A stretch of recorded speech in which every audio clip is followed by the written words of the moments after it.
In today's video, we're going to take a look at 6 ways that you can lose your cruise. And at the very end, I'm going to tell you what it means if you do lose your cruise.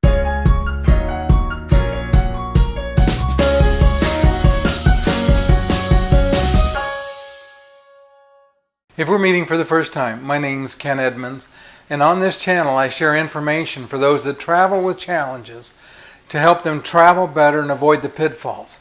I also share helpful information for their friends and their family. So the first way that you can definitely lose your cruise is if you show up at the port and you have symptoms of COVID-19 and you test positive for COVID-19. You're going to lose your cruise.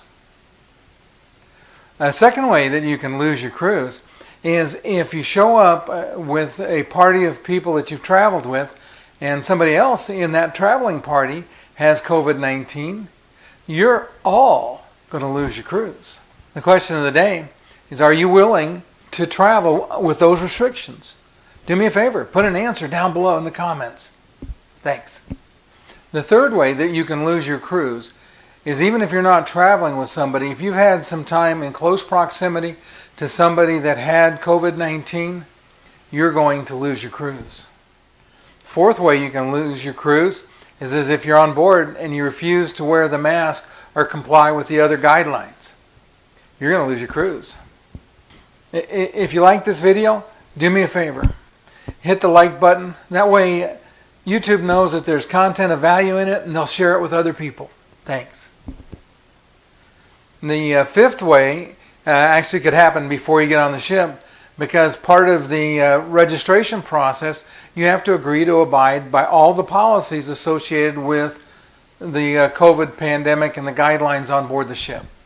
If you refuse to agree, you lose your cruise. The sixth way to lose your cruise has to do with shore excursions.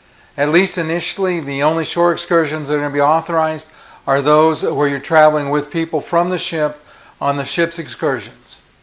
And now if you do that, if you book an excursion and you leave the ship with a bunch of other passengers and then you elect to go off on your own, don't stay with the group, you're going to lose your cruise. If you enjoyed the video and want to see more like this, you'll want to subscribe to the channel, hit the subscribe icon, and then also the little bell. That way you'll get notified when I make new videos. And I have at least one new video every week on this channel. Now, what does it mean when I say you're going to lose your cruise? That depends on where you are. If it's before you've boarded and you lose your cruise, there's at least a chance that you might be able to get future cruise credit for the amount of the cruise fare. If you're on board the ship and you're at sea and you lose your cruise, what's going to happen is the next port you stop at, and it doesn't really matter where it is, they're going to put you off the ship, you and your stuff. And it'll be up to you to get back home. The last scenario, you're on the shore excursion, you violate the rules. What's going to happen? You're not going to be able to get back on the ship. And pretty soon, the stuff of yours that was on the ship is going to join you on the dock. And it'll be up to you to get home. Now, if you're one of those people that think it's okay to travel without a passport, and you're just traveling with your birth certificate and your driver's license, for example, here's the challenge.